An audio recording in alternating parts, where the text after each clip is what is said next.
So this time I'm going to talk about learning from or for knowledge bases. This is completely different than a completely different title than relation extraction, which was in the reading. But about probably 60% of the stuff I'm going to talk about here is about relation extraction.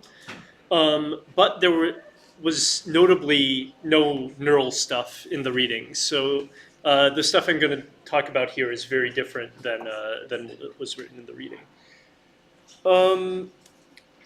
So in the reading, they talked about lots of different types of relation extraction. And basically all of the things are trying to take a big thing of text and convert it into some structured representation telling you about the relations between the different things in the text. And usually when we talk about a knowledge base or a knowledge graph, we're talking about something with entities and relations between the entities.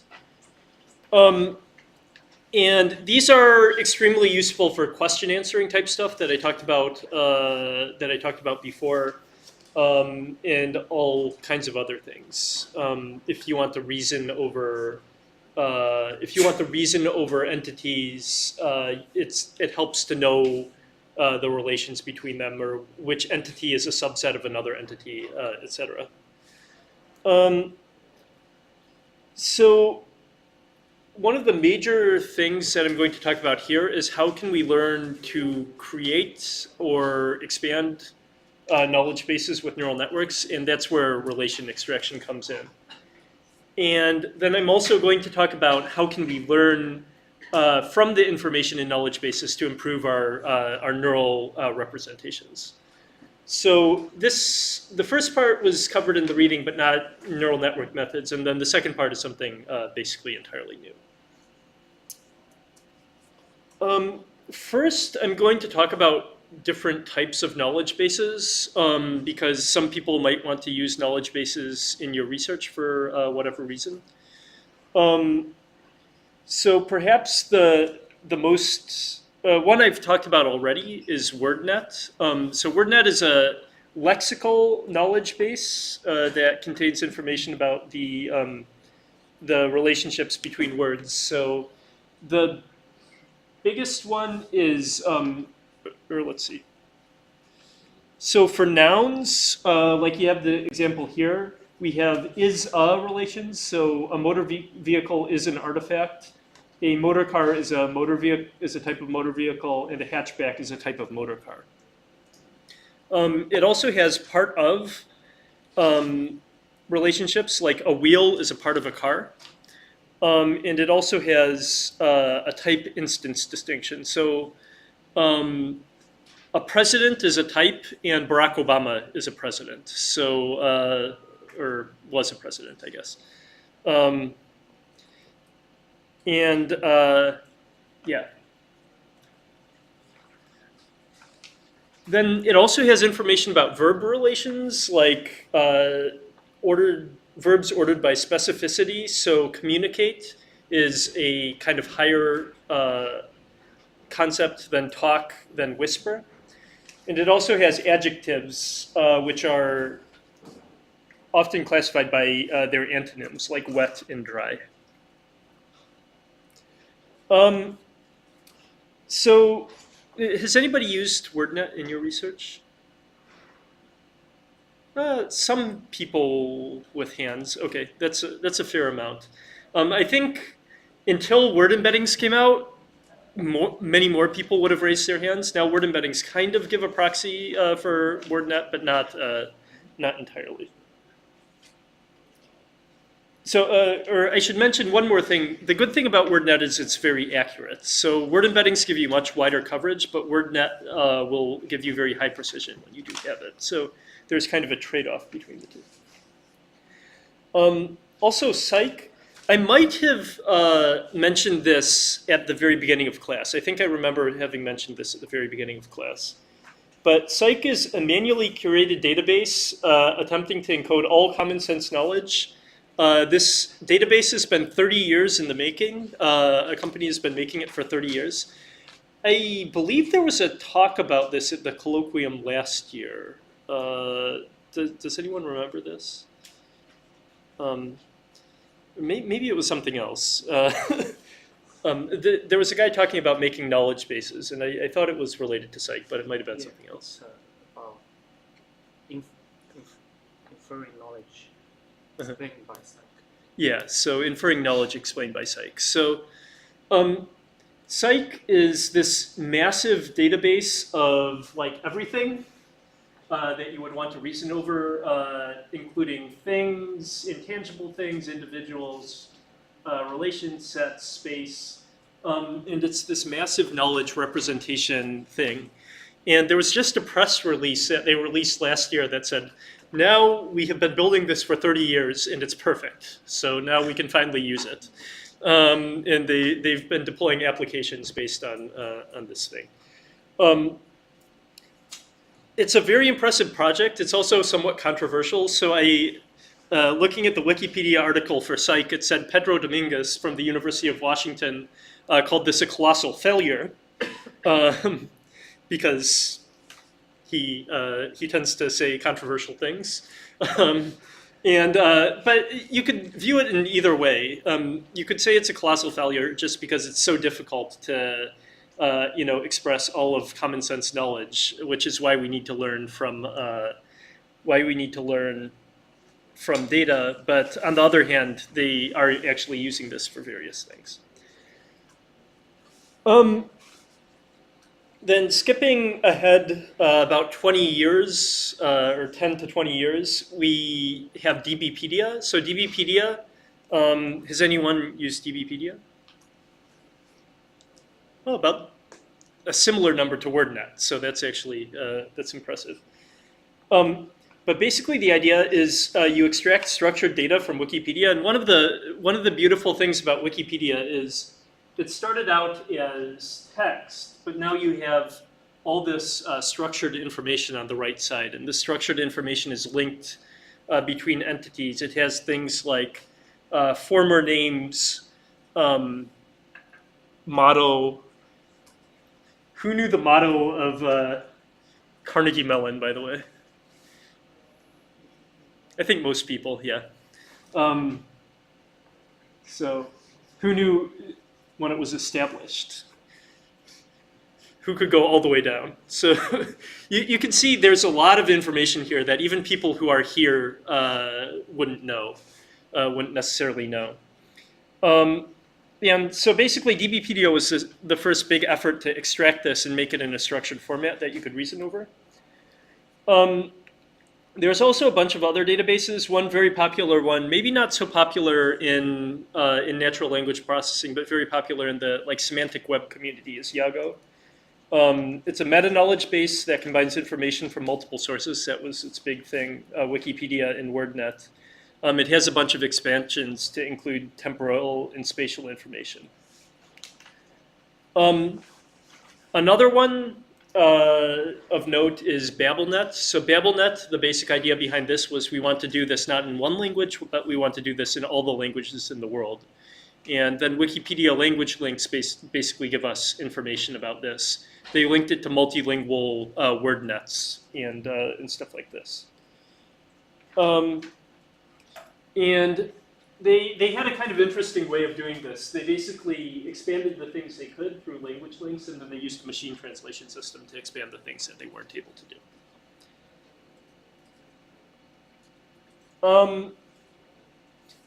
So actually, fortunately for us in NLP, most of us in NLP aren't making things like this, but there are people who really like making things like this, and they do a pretty good job at it. So this kind of stuff can be useful in your research.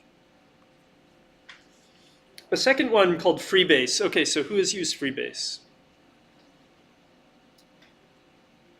Okay, that's the most of all. That's actually what I was expecting. But Freebase was very popular while it existed. The big thing here was it was a curated database. So DBPedia and YAGO and everything else were largely automatically extracted.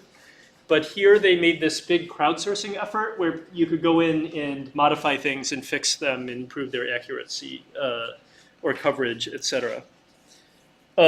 So a lot of people were using this for kind of extraction type tasks.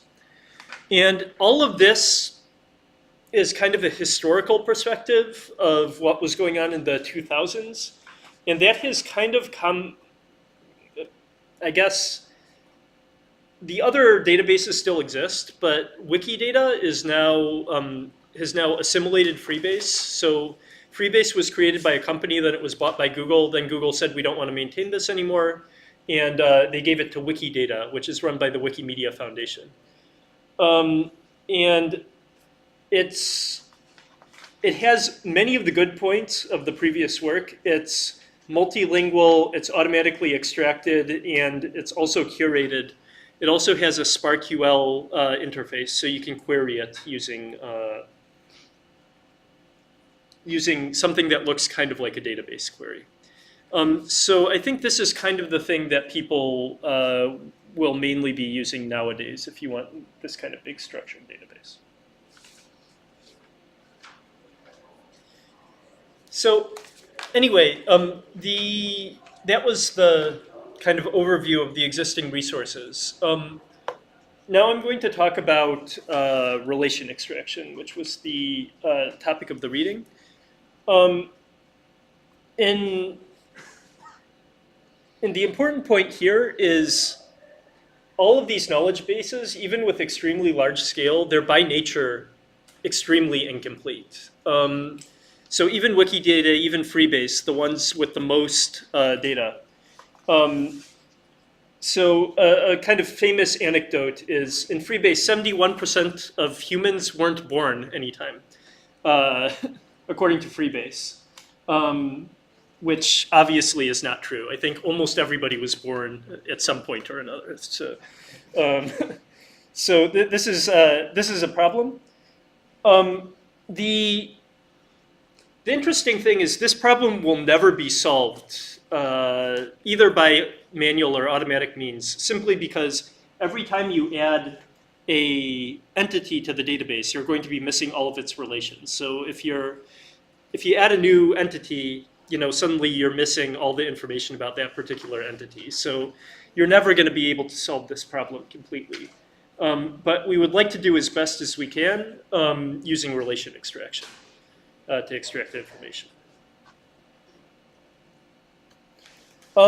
So the reading covered a lot of different types of relation extraction. It covered supervised relation extraction, kind of bootstrapping techniques, semi-supervised bootstrapping techniques. Also distant supervision, which is kind of a type of weak supervision, I guess, where you have noisy labels. And also unsupervised techniques. The first thing I'm going to talk about is, it's kind of hard to exactly name it because it doesn't actually really fit in the paradigms of the ones before, but I guess I would call it kind of a distant supervised method, or a semi-supervised method that doesn't actually look directly at the text. But the idea is basically we have these nice word embeddings that we all know are good for things now. And one of their notable characteristics is that if you draw a vector in word embedding space, you can get a vector that's consistently following some relation. So like man to woman, uncle to aunt, king to queen. You draw them all in that space, and you're going from a male noun to a female noun. So,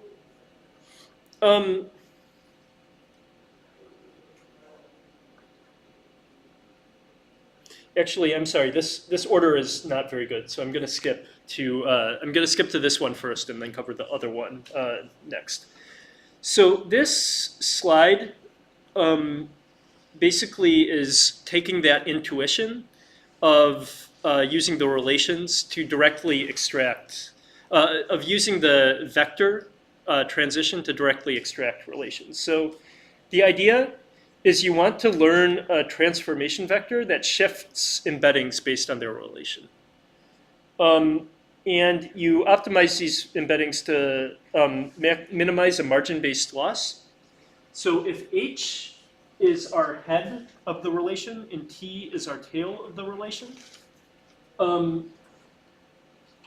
H is the correct head and T is the correct tail.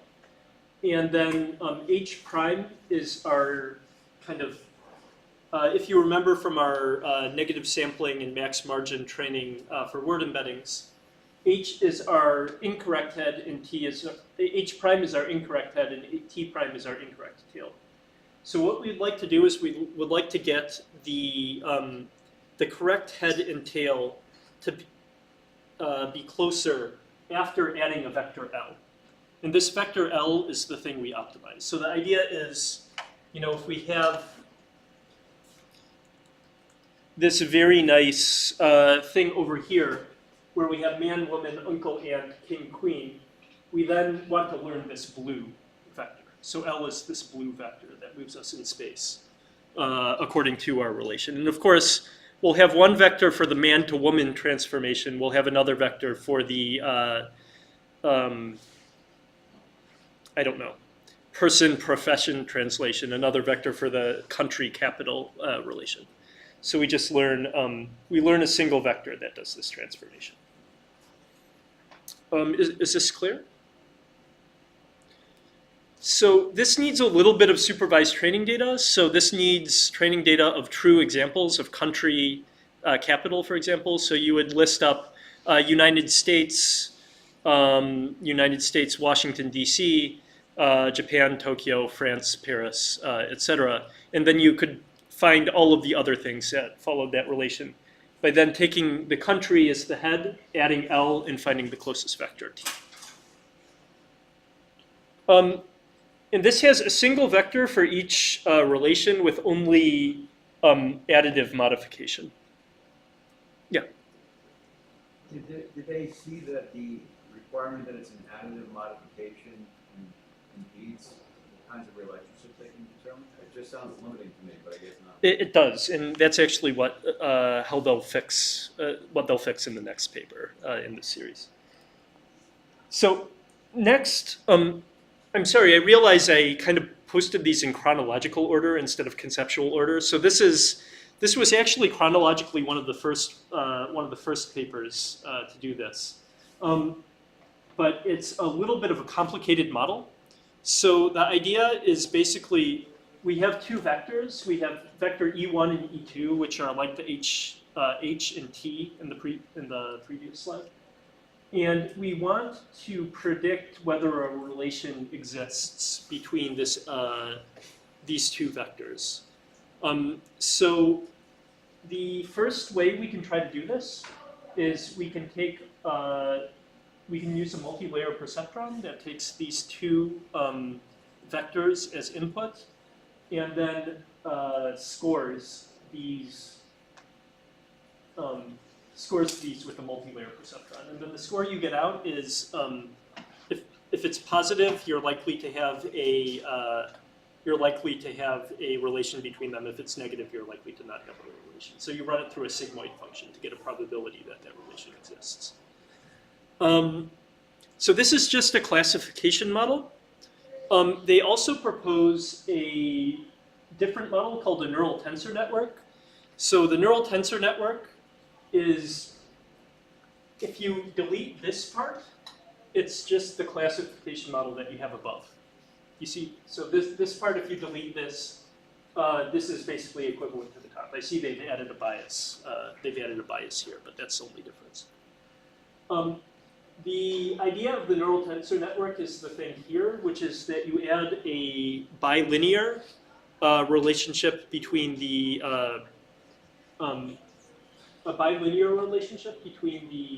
two vectors. And intuitively, what that means is you basically are, for each feature, you're doing a transformation of that word in space and then taking the dot product. then taking the dot product of that value. So you're trying, for each feature, you're taking this vector and moving it in space. And if it's close here, then that feature will be large. If it's not close, then that feature will be small. So it's kind of a way to essentially extract features based on these the linear relationship between these two. The problem here is that this has a huge number of parameters that you need to use. So if you have k features, you have k times embedding size squared, k times 2 times embedding size, and then k.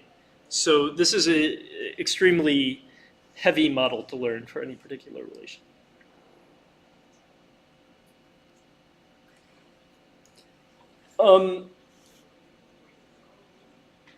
So then I had the good question before that this is an oversimplifying assumption. On the other hand, the neural tensor network has very few simplifying assumptions, and because of that, it's highly overparameterized, and you need to be very confident that you can have lots of data to learn it properly, which is not necessarily the case. So anyway, this next model is a model that's halfway in between the two. The idea is basically that it's an oversimplifying assumption to assume that all of the dimensions are important for extracting a particular relation. So to give an example, let's say we have 3 dimensions like this, and one dimension just with the 2 dimensions, all of the information that you need to distinguish man and woman is included in these 2 dimensions, basically. But there's a third dimension that is, I don't know.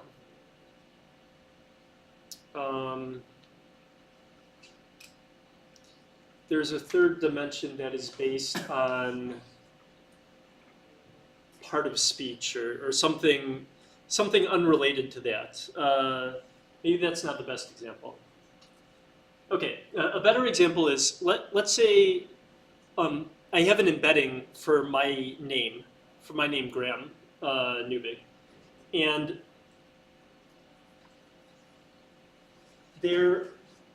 all the information to infer my profession is included in these 2 dimensions.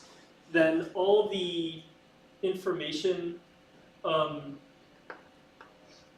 necessary to infer my place of birth is in some other dimensions. So the idea is basically that we want to delete the information that's not useful for inferring that particular relation. And if we delete the information that's not useful, we'll get a much, I guess, more concise estimate with less noise of the relation.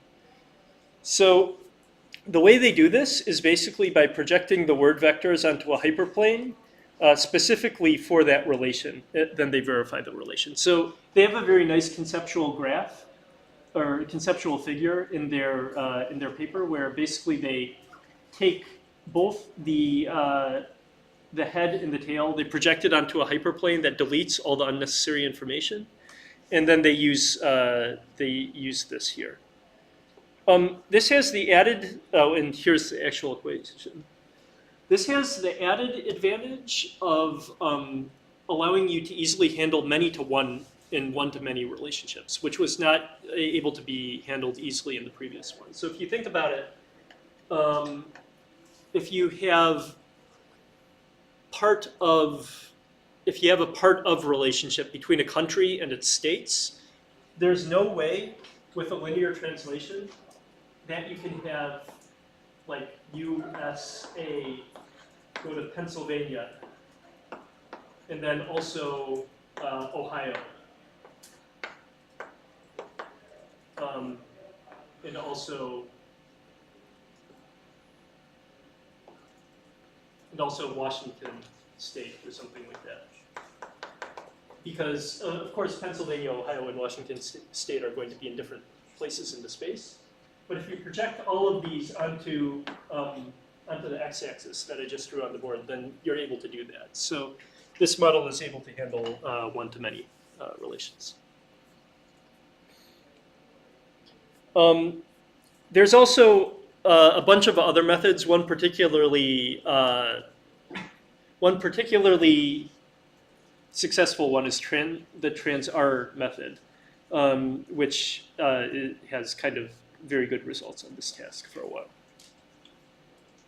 And all of these, so trans-E is translate embeddings, trans-H is translate hyperplane, trans-R is translate relation or something. So this entire family of methods is all called trans something, and then they started running out of characters to put after trans.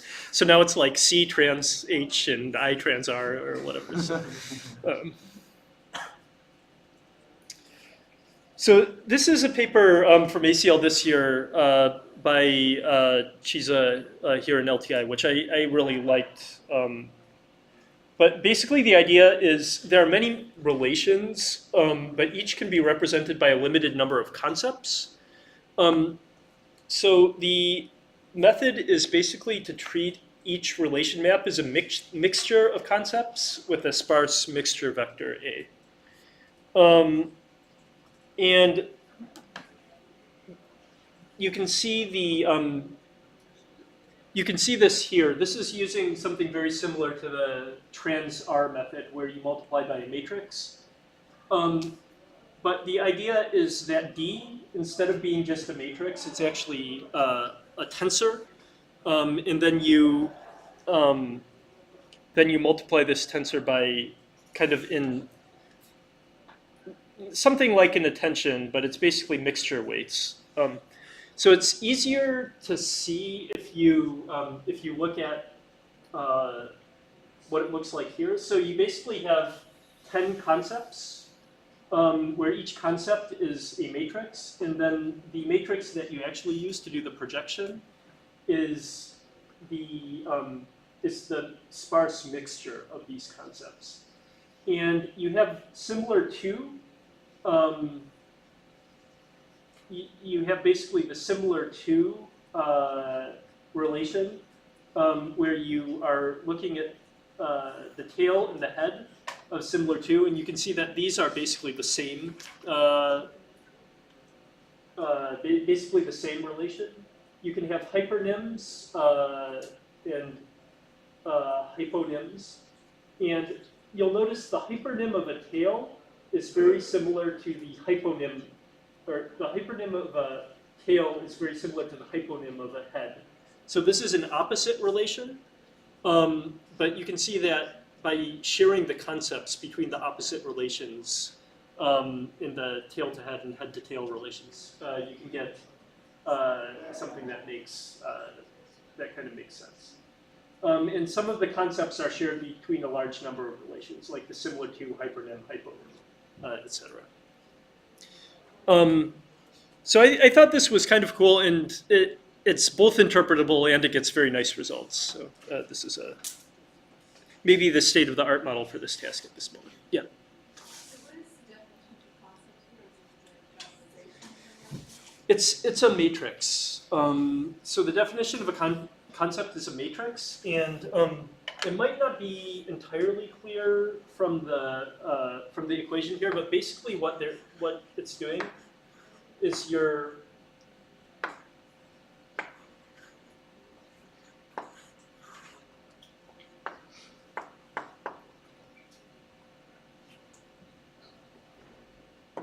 doing something like this, where big I is all of the concepts. So you're basically summing over all of the matrices for each concept, where this alpha is your interpolation parameters for this particular relation. So because relations are similar, because similar relations exists, it makes sense to share training data and parameters between them when you're learning these transformation matrices. The concepts actually don't mean anything in themselves. They're just matrices.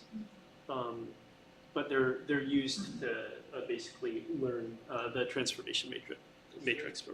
The alpha, which is the color. Yeah, the color of the heat map for any particular relation is the alpha here. Yes. So the number of concepts here is a hyperplane? Yes. Yeah.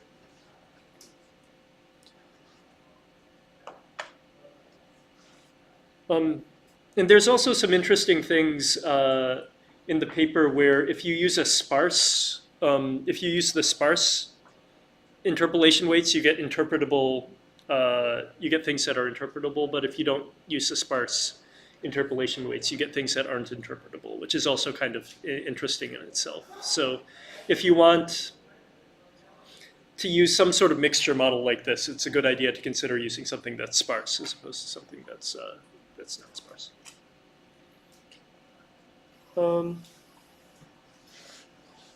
Okay. And any other questions? So next, I'd like to talk a little bit about learning relations from text directly. So this corresponds to the distant supervision or supervised learning parts in the reading. So this is just review from the reading, but if you remember, distant supervision is basically where you take a knowledge base that you already have in hand, and then you use it to annotate a whole lot of text data, but it's annotated in a noisy fashion. And then you train a supervised classifier on top of it. Of course, you could do this with just supervised data, but creating supervised data for relation extraction, like other things, is that would be too much work. And this is a quite good proxy that gets you most of the way there. So now we have, the most important thing is that we have labeled data, where we now have the head entity, the tail entity, and all of the text around it. So like mentioned in the reading, we can train a relation classifier that then classifies relations and just add up the number of times it thinks two particular entities were in a relation, and then use that to and threshold that in some way to get our extracted entities. So one early work on this was relation classification with recursive neural networks.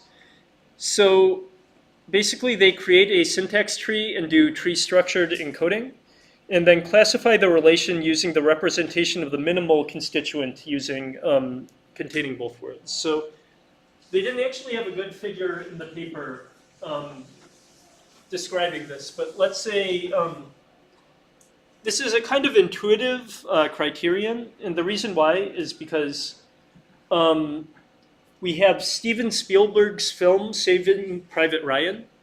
So if that's the case, the minimal constituent containing both Steven Spielberg and Saving Private Ryan is Steven Spielberg's film Saving Private Ryan. And if you have Saving Private Ryan directed by Steven Spielberg, this would also be a minimal constituent. And then in some cases, you also have some extra words added on either side. But it's a pretty reasonable way of classifying things. And they used a slightly different variant of the recursive neural network, which they called the recursive matrix vector model. I haven't seen a whole lot of people using these. Perhaps now you would use a tree LSTM if you were doing this, but tree LSTMs didn't exist at that time, so they use this recursive matrix vector model. And basically the idea is that you multiply each vector by a matrix corresponding to its sibling before composing things together. And the idea is that how you handle siblings will depend on your, or how you handle a particular vector will depend on your sibling. It's particularly obvious if you're thinking about very good. So if you think good should be modified by very, then it's probably a good idea to modify it in the appropriate way based on very. But as I said, people don't really use this particular model all that much nowadays. So yeah, I think this is an intuitive way of doing things. Another intuitive way of doing things is relation classification with CNNs.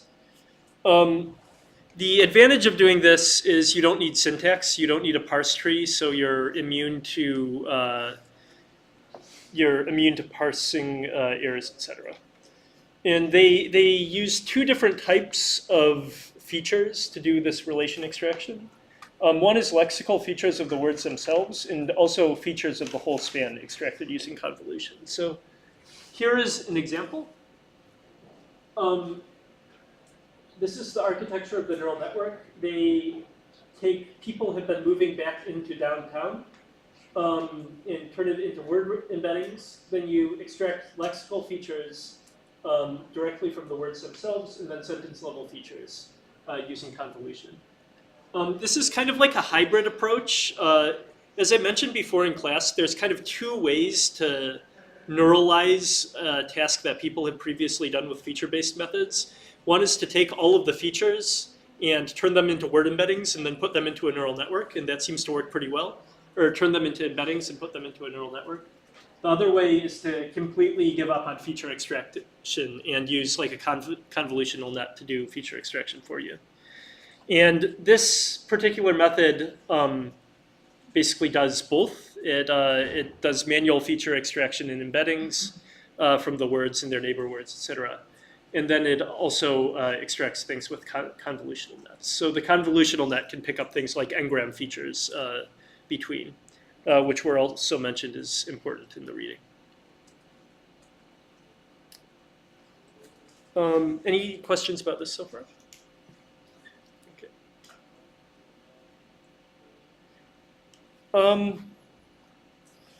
So the next one is jointly modeling knowledge-based relations in text. So the idea here is that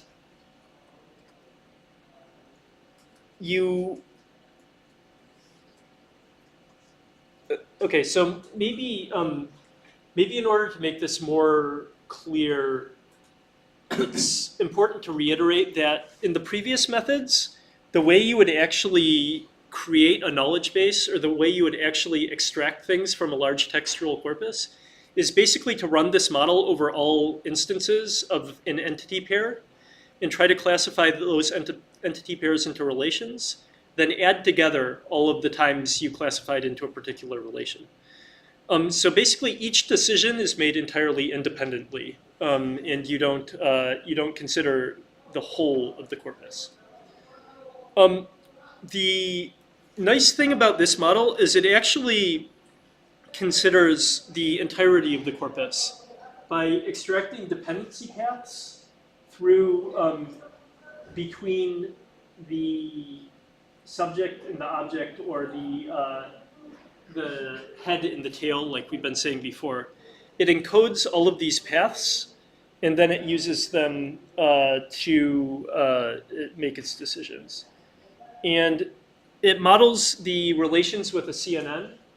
And basically, in order to do this, it has a CNN over dependency paths. This was also kind of clever, I thought. I didn't think of doing this myself, but you have a CNN over these dependency paths, where you have subject, co-founder of object, and then you combine these together. And I believe after they do this, they do a pooling operation based on the counts and everything. But actually, I'm sorry, I forgot exactly what they were doing to aggregate things. So those are kind of three methods that you could apply directly to distance supervision. So if there might be people who are not super interested in relation extraction itself, even if you aren't, this next method is pretty cool. The idea is basically modeling distant supervision noise in neural models. So the good thing about distant supervision is you get a huge corpus. The bad thing about distant supervision is you get a lot of noise in your training data. And the idea of this method, this was also at ACL 2017, I think. The idea of this method is that there's lots of noise in your distant supervision labels, so we want to actually model this noise. And the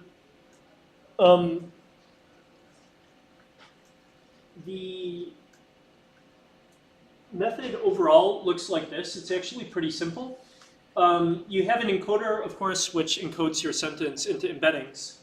Then you make predictions based on the model, and then you have a model of the noise in your predictions. So your prediction is basically if you think about it, your prediction is a vector and of probabilities. And normally you just use this as is, but what they do is they also model a transition matrix. Or it'd probably be easier to say model a confusion matrix that says, given that I made this prediction, P prime, what should my prediction actually be? So this, when I just looked at this figure itself, I was like, I'm not sure if this is a good idea or not. Like why, it kind of looks like we're just adding another layer to our neural network, where that layer is a kind of strange layer that multiplies our predictions by a transition matrix. But actually, I think this paper got a lot of the details right. So the way they did this was by controlling the transition matrix, they can adjust to the amount of noise we expect in the data. So they have a thing that does trace normalization. So the idea is, this is the trace of this matrix, and you want this the trace of this matrix to be as close to 1 as possible. And if the trace of this matrix is, oh, sorry, I forgot one important thing. So this, each, I guess, column,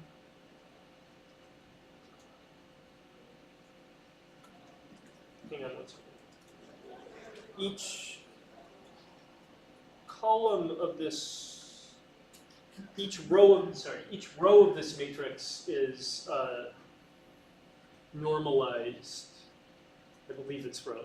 Is normalized to add up to 1. So basically, by doing this, you can ensure if you have a probability distribution, what you get out is also a probability distribution. Someone tell me if it's column or row later. I'm bad at linear algebra. And because all of these add up to 1, if you take the trace, this will be, if this is all 1s, if this is the identity matrix, the trace will also be 1. So you want this trace to be as close to 1 as possible. So you only really let this transition matrix diverge when you want. Yeah. The diagonal elements have to be 1 by the number of elements in each thing, because the trace is the sum of the diagonal elements. So, Oh, the sum, yeah. Sorry. so each element should be 1 over n, where n is the number of columns in each element. Each element should be n. 1 Yes. over n. 1 over n. In here? Yeah. No, the trace is not 1. I apologize. As I said, I'm bad at linear algebra. I meant they want this trace to be as big as possible because they want things to be along the diagonal. There's not a restriction that the trace is equal to 1. There's a restriction that I think the rows are equal to 1. The columns are equal to, add up to 1. And they do that by applying basically a softmax before they calculate any of the columns. And by doing that, if you take a probability distribution and multiply it by things that that add up to 1, you get another probability distribution. So basically, they're just ensuring that this will also add up to 1 in the end. But if the trace is as large as possible, that means you're putting as much weight as possible on the diagonals. So if you encourage the model to do that, you'll get something that looks as much like the identity matrix as possible. So that means if you get the identity matrix, that means you're basically saying there's no noise in your predictions. And if you get something that's not the identity matrix, you're getting something that says there is noise in your predictions. So the second element of what they did here was they started training with no transition matrix on the data that expected to be clean, and then they phase in the full data later. So let's say you have supervised data, or you have data that for some reason you have very high confidence that your distant supervision is correct. If you start training on that with no transition matrix, or basically the identity transition matrix, then you can learn a good estimate of your predicted distribution with no noise, and then you can gradually phase in the transition matrix to express noise. So I think just looking at the figure above, you don't really, it might not be clear to understand why you would want to do this, but if you look at all the details that they did, it's actually a pretty good idea, I think. And of course, they got good results, yeah. So what's the source of noise they try to address? Is it like the noise within the external knowledge base, or is it? So we assume in distant supervision, we usually assume the knowledge base is correct, but we, yeah, so maybe a concrete example is good here. So we have the common example here is Bill Gates, Microsoft, where you say Bill Gates, you have some sentences that say Bill Gates is the founder of Microsoft, and then you have some sentences that say Bill Gates retired as the CEO of Microsoft. So retiring as the CEO doesn't imply you're the founder. And because of that, you might have mistakes where you accidentally predicted, where you used that as supervision data for founder, despite the fact that it doesn't entail it doesn't entail the founder relationship. So if that's the case, then there might be some instances where you would want to take your founder. You would want to take your founder prediction here, and switch it to I don't know, former CEO or something like that. And if that's the case, you would put a little bit of weight in this part of the transition matrix. That's the general idea. Yeah. Is there any condition on the transition matrix for it to be symmetric? No, and I don't think, no, there isn't, and I don't think there should be, right? So you can think that mistakes might largely happen in one direction. A specific example of that would be founder tends to imply CEO much more than CEO tends to imply founder or something like that. I don't know if that's actually true or not, but if one of the two implies the other much more often, then you'll make mistakes in that direction much more often. Yeah. Yeah. It looks like it is in some of the columns. The sum of the columns should be 1. Okay, so that was correct. Good. Yeah. So I think this is a kind of cool technique that you could also think about using for any other classification task that you want to do as well.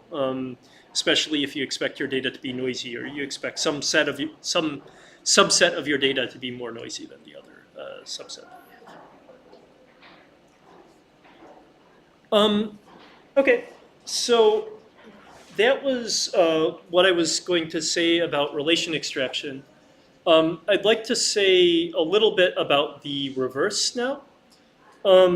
So the reverse is, let's say we have a big knowledge base. How can we use that to inform our models of embeddings or whatever. So there's, or wait. Oh, I forgot one entire section of my slide, so I'm not going to talk about that yet. Sorry. I'm still going to talk about relation extraction. So now I'm going to talk about it from a slightly different angle, which is modeling word embeddings versus modeling relations. So word embeddings give information of the word in context, and this is indicative of knowledge base traits. And on the other hand, other relations also could imply, the fact that other relations exist can imply that a particular relation exists. So a very good example would be founder and CEO. So founders and CEOs tend to co-occur much more often than other relations. So the idea is that this is basically a link prediction problem in a graph. Given a whole bunch of links in a graph, you want to predict other links that are likely to exist. So one method to do this, one kind of early method, this was in 2009. And basically the idea is we can model relations by decomposing a tensor containing entity, relation, entity tuples. So the way this looks is we have an entity A, a relation R, and an entity B. And we have this extremely large tensor, which is number of entities by number of entities by number of relations. And then we use tensor decomposition to basically decompose this into a embedding of the entity on the left, an embedding of the entity on the right, and then a whole bunch of smaller relation tensors. So this is, I think in the very first reading on word embeddings, this is very similar to what people did to learn word embeddings before using neural networks to predict them, before kind of the word-to-vec method. And so you do all this count-based stuff, and then you do decomposition. And as a result, you basically get a scoring function that looks like entity A, relation, relation matrix entity B, and this can give you a score. This can give you a score F, A, R, B that indicates the chance that you're going to have this relation between these two entities. And you might notice that this also looks very similar to the neural tensor network model that we saw before. There's another work that takes us one step further. And the idea is that we have multi-step paths through the knowledge graph. And these multi-step paths can also be useful in extracting relations. So the example from the paper is given a word. This is something that might be kind of useful for all of us in this class. If you can. This was work by William Cohen, so if you want this system, you can go talk to him. He might give it to you. But the idea is, given a word, a keyword for your paper, recommend where you should submit your paper. So the idea is you have this graph of lots of people who submitted papers to other venues, and then given knowledge, given this graph, you basically apply, you find paths through the graph that tend to entail a particular relation. So one example is if you have a word and it's in the title of a paper, and that paper was submitted to a journal, to a particular journal, you should submit to that journal. Or if you have a word that's in the title of the paper, whose first author wrote another paper which is in a journal, then you should submit to that journal. So you should submit to other journals that people who write similar papers submit to. And then you have kind of lower weighted ones, like you have a word that's in the title of a paper whose first author was any author and submits to a journal, etc. So you can see that this comes up with very kind of intuitive paths through the knowledge graph space. Is this clear? Yeah. No questions? Okay. So this was this model wasn't using neural networks, but there have been a couple of works that kind of take this path idea and do interesting things with them. So one is optimizing relation embeddings over paths. And this is taking kind of the relation embedding approach that I talked about before, where you add a vector to an embedding, and it's just coming up with a new training algorithm for this method that ends up being very, very effective. The simple idea is we want to optimize our relation embeddings so that after traveling along a path, we get to the correct entity. So they have a very nice figure in the paper that illustrates this. But let's say we want to find the occupation of Tad Lincoln's father, or something like that. And based on father, we know Abraham Lincoln was Tad Lincoln's father, and his occupation was president. So now we have a two-step path through the knowledge graph, and then we have a transformation matrix for parents and a transformation matrix. Oh, sorry. Never mind. It wasn't president. It was where were Tad Lincoln's parents born? I guess was the query. So then you do parents, and then you do location, and you now have a two-step path where you're inserting two matrix multiplies instead of a single matrix multiply, and you still want this vector here to be close to Springfield in Washington, D.C. And this is good because if you think about it, this introduces error propagation when you try to walk through the space. So by using this additional signal about how the errors tend to propagate along paths, you can actually just get better matrices here that are more consistent with the overall structure. So I thought this was a very nice paper. I believe it got honorable mention for best paper at EMNLP or something like this. Then there's another paper that's kind of in this vein. This is another paper by William Cohen's group. And the idea is that you want to consider whole paths, but essentially in a differentiable framework that also allows you to reason over things while considering multiple paths. And the basic idea is we treat each path as a sequence of matrix multiplies, like the previous work that I talked about, but we also have weights over these logic rules. So this is like a combination of these two previous works. This work had paths through the vector space that imply a relation. This work was optimizing over paths to make sure that you get good matrix multiplies.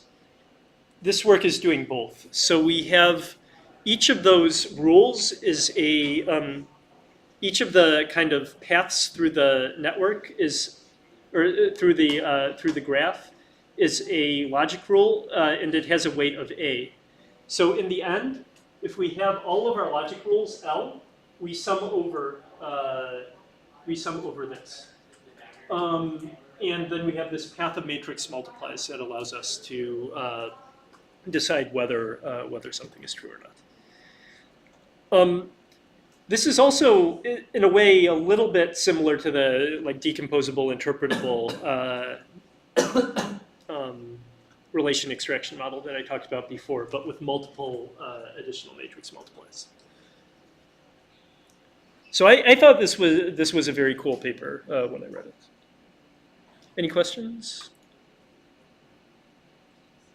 No? Okay.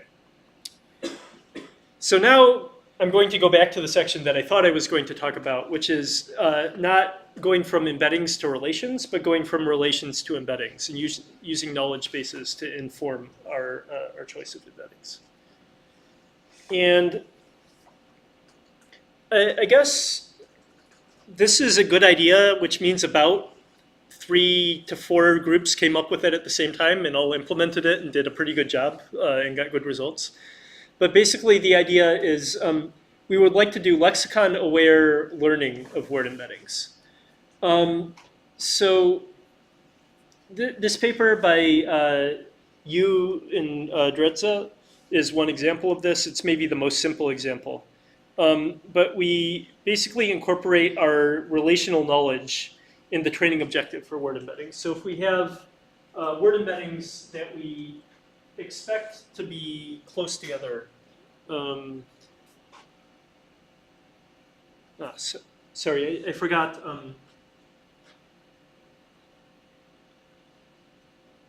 Yeah, sorry, I forgot to add the equation to this slide. But basically the idea is in our normal word-to-vec objective, we want the word and its encoded context to be close together in space, right?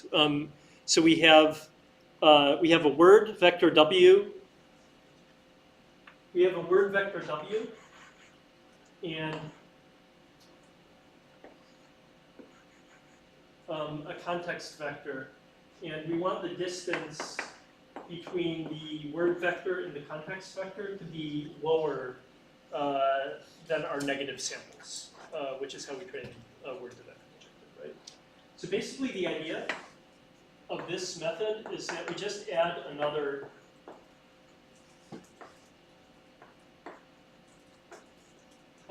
distance term. Or it's not actually like this, sorry. We have one loss function that's defined over the standard word-to-vec objective, and then we have one loss function that's designed over a thing where we want, for example, synonyms to be closer in the space than non-synonyms. So W prime is basically a word embedding for a synonym, and W is the word itself. And then this, I talked about a little bit in the word embedding thing, but the idea here is extremely similar to the previous one, but it's done through post hoc transformation of embeddings. So this is an important difference.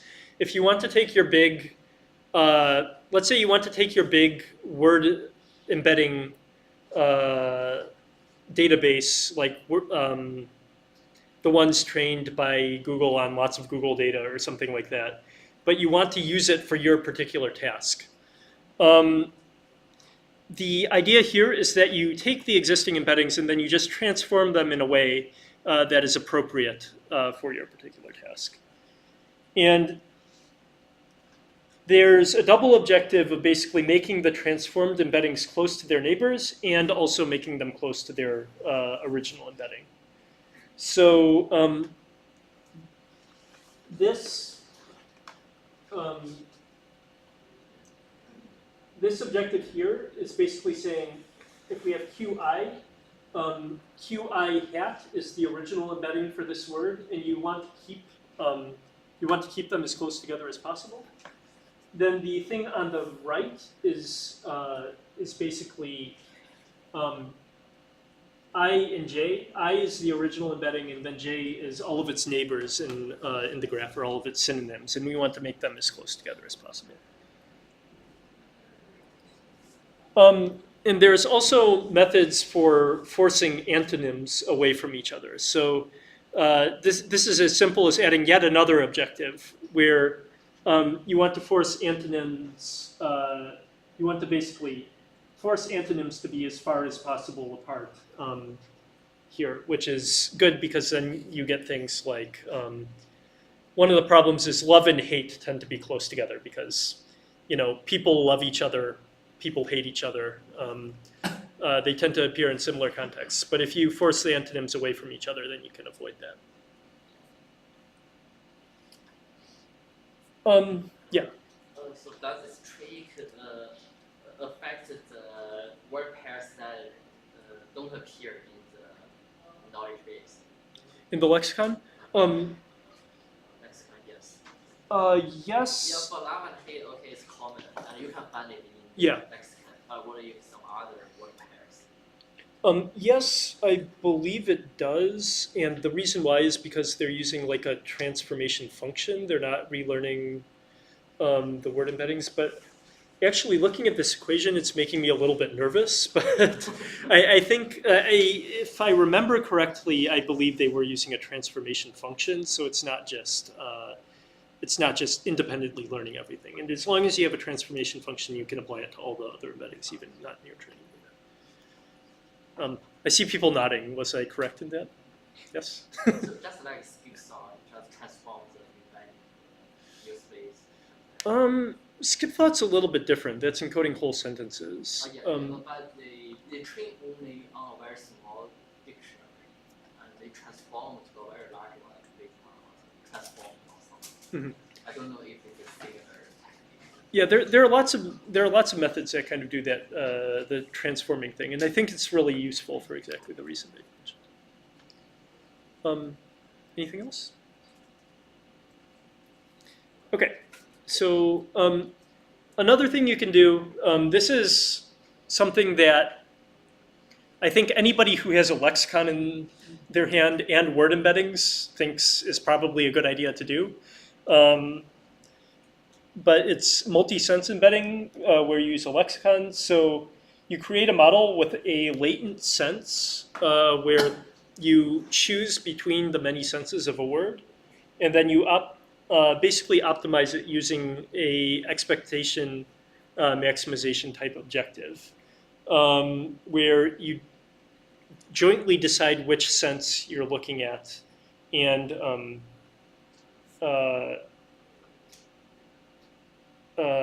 then calculate the context. So then you have the latent sense here, and you take the word and then you generate the context like this. So that is all. I guess just to describe a little bit more about this, you can do this either using EM or a hard EM algorithm, where you basically select the most probable sense and then use that. You use that to optimize parameters. Yeah. So your word embeddings are common across senses. So once you determine the most common sense, how do you kind of push this and use word embeddings? Oh, so in this case, the word embeddings are not common among the senses. So they actually create a different embedding for each sense. Yeah. And one thing that might, yeah. So that's all I have for today. Are there any questions about this? One thing I can say is that